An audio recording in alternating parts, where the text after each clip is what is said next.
Hello guys, Reda here. Welcome to research report number 18. This time we're gonna go over Peaq network. Like you see, DEPIN, RWA, AI, it has the full package, so let's dive in. Before you continue with the video, always make sure to read the disclaimer just to keep yourself safe. Introduction to Peaq. So Peaq network supports the decentralized economy of things by enabling machines, vehicles, and devices to interact securely and autonomously, right? So here we talk about DEPIN. Peaq combines dedicated proof of stake for efficient block production with nominated proof of stake for enhanced security through the Polkadot relay chain. As we know, Peaq is built on the Polkadot ecosystem. Also, Peaq ID provides self-sovereign machine identities, enabling devices to identify, connect, and operate seamlessly across their ecosystem, right? Also, they are interoperable with other layer 1 blockchains. Before we continue, AR is a beautiful community that we run. We have a 50% off on all membership, so if you wish to join, please look at the link in the description where you can use our analysts for nice trades, my token research that you get in advance, and very good macro analysis. So let's continue. How does Peaq network actually works? So, node operators. Collators create blocks and maintain the network state, while delegators ensure the blocks are validated, finalized, secure network against invalid transactions. Right? Node operators are a very important factor within the Peaq ecosystem. Also, modular functions. Peaq provides tools like Peaq ID, like you can see here on the left. Peaq Pay, right, that you see here, for autonomous payments. So again, Peaq ID for the machine identity, Peaq Pay for autonomous payments, and Peaq Verify for multi-level data authentication, catering to DEPIN use cases. So they already have a lot of functions that people can use when they enter in when they want to register their machines, right? Also, what's really important, interoperability, like I said in the introduction. Peaq operates natively on the Polkadot relay chain and connects with major layer 1 blockchains, enabling seamless cross-chain communication and functionality. So what are these blockchains, right? As you can see on the screen, it's Ethereum, it's Cosmos, it's Binance chain, and Solana, like you see here on the left. So what does it say here? DEPINs on Peaq can leverage services on the Solana blockchain, while devices on Solana can seamlessly interact with Peaq DEPIN. So this can bring a lot of liquidity over to the Peaq ecosystem. Yeah. So let's continue. Where can you find Peaq, or where are they active? Of course, Peaq has their own beautiful website, and of course their Twitter is pretty active. Their latest tweet was of course November 12th, when Peaq actually went live, their ecosystem went live. You can see a lot of traction on the tweet, almost 600k views, 400 comments, etc. So yeah, and also they interact very nicely with the community. Narrative, right? So like I said, Peaq of course mainly focuses on DEPIN. That's their whole niche, but they also have RWA aspects within the ecosystem, and also they have AI utility. Let's just have a look at the screenshot. So in the one above, it's about RWA, right? So let me read it. So as of June 2024, Peaq's ecosystem includes over 850,000 machines, vehicles, robots, and other devices, and they manage over $25 million in tokenized real-world assets and hosts more than 30 unique DEPIN projects. Peaq's community includes over 150k members known as Peaconauts, right? That's the RWA aspect. Of course, according to Masari, here you can see their DEPIN ecosystem. You can see partnership with Bosch, Audi. These are all, their vehicles. Yeah, there are integrations. Right, here are some other DEPIN projects, right? They are also integrated within Peaq, and these are crypto projects, but also enterprises, right? So outside of crypto. And here below, you can see the AI integrations. For example, they have an AI data marketplace, right? So a peer-to-peer data marketplace. And also they have compute platforms also for AI, right? Here you can see leverage idle GPU power to power next-gen AI projects on the Peaq ecosystem. So again, if you're gonna, if you choose to, add Peaq to your port, for example, you are actually getting the full package, right? So let's dive into the Tokenomics, right, which is very important. As you can see on the screen, around 9% of the total supply right now is released on the market. Let's go to the fasting period. So this is a fasting period that I made myself using ChatGPT because I couldn't really find a nice lockup screenshot. So these are the lockup periods for Peaq. So you can see the most important ones are of course from the venture capitals, right? So the pre-launch, the prize funding, seed funding, pre-seed fund. These are the people that got this coin really cheap, and you can see they have a 6-month lockup period. Okay, so you don't have to worry about any dumpings or any dump of the chart in the upcoming 6 months. And then their own, their own unlocks, like the EOT labs and also the core contributors. They have a lockup of 8 months. And core contributors, these can people that participated in the early network or in early days. Maybe they'll get an airdrop, but they have a lockup period for 8 months. And here you can see the Peaq token distribution, how it got distributed, right? You can see this is a pretty heavy VC invested coin. So that's the only bad side I would say here. But again, using the source of Messari, of course. So let's move on.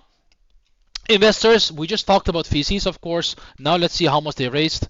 Peaq Network raised $43 million. $20 million was of ICO that came on CoinList. You can see the average price was 7 cents. I just showed you guys the lockup for this. I have no idea for how much these people got it, but I think they got it very cheap because they started to raise money back in 2021. So these are a couple of VCs. You have Animico Brands here, DWF Labs, the Sporting Group, GSR. So yeah, they have a lot of money that they use to build their platform, and they have enough money to do to do marketing and etc. So where can you actually buy Peaq? Well, as you guys know, Peaq just released like 1 week ago. I think it's been a week now. Basically, it's available for people in the United States and people in Europe. We in Europe, we can get it on KuCoin, BitGet, or MiCA. People in the US can get this on Crypto.com. I do expect more exchange listings in the future because it's a pretty heavy project. Market cap and revenue. So Peaq Network was of course fluctuating. It was a low cap first when it dropped. It was $68 million. But now it became a mid cap. It's now, as we speak, 125 million market cap, which is still pretty low for a project like this. So it's it's a low end mid cap, right? It just became a mid cap, so that's nice. I didn't really see anywhere if they're making any revenue yet. The one thing that I can share is how are they going to make revenue, right? So let's just start with revenue source 1. So Peaq generates revenue through transaction fees paid by network users. This includes payments for services like autonomous machine payments, identifier verification, and secure data transfers. Every transaction within the ecosystem contributes to the platform's revenue stream. So that's number 1. Number 2 is of course the node operation fees. So collators and delegators play critical roles in the Peaq network, and Peaq collects fees for operating these nodes. These fees ensure the platform will remain stable, secure, and operational while rewarding participants who contribute to network functionality. Right. The last one is a pretty important one, right? Enterprise licensing and integrations. I do expect, this is going to be a big one, a big revenue stream for Peaq. So Peaq offers premium features and modular tools for industries of the economy of things, such as IoT, robotics, and autonomous vehicles. By providing enterprise-specific integrations, Peaq can monetize its infrastructure for large-scale applications. For me, the third one is a potential big revenue stream for something like Peaq Network. So conclusion to end it off. So let's start with the economy of things platform, right? Their DEPIN platform. So Peaq supports the emerging economy of things, enabling secure, autonomous device interactions in decentralized networks. Number 2, comprehensive tools. So Peaq offers solutions like identity management, access control, and secure payments, simplifying the development of decentralized applications. And at last, Peaq's cross-chain capabilities with, for example, Binance Chain, Polkadot, etc., expand its reach and functionality, making it a hub for decentralized networks. So I hope you guys enjoyed the FA portion of this report, and let's dive in now into the TA. See you there. Hello guys, welcome to the TA section of the video. Surrounding Peaq. So Peaq Network got released or went live on exchanges on the 12th of November. These kind of charts are really tricky to to short because they're brand new. They don't have a lot of price history, right? So the only thing I can see here is that it got sold off, right? All the way down to 18 cents. Again, don't be angry at yourself for not buying at these lows because this is very risky. This can be a falling knife. This can go a lot lower, right? All the way to 10 cents, right? That's where the exchange listing is. I've seen many times, right, where a shark get released, it gets initial dump, and it goes up again, right, and then it goes even down further, right, to make a new low, and then from that point it goes up. So I've seen it many times just because of the hype. There are also examples like Ondo Finance chart, right? Ondo had also a similar chart.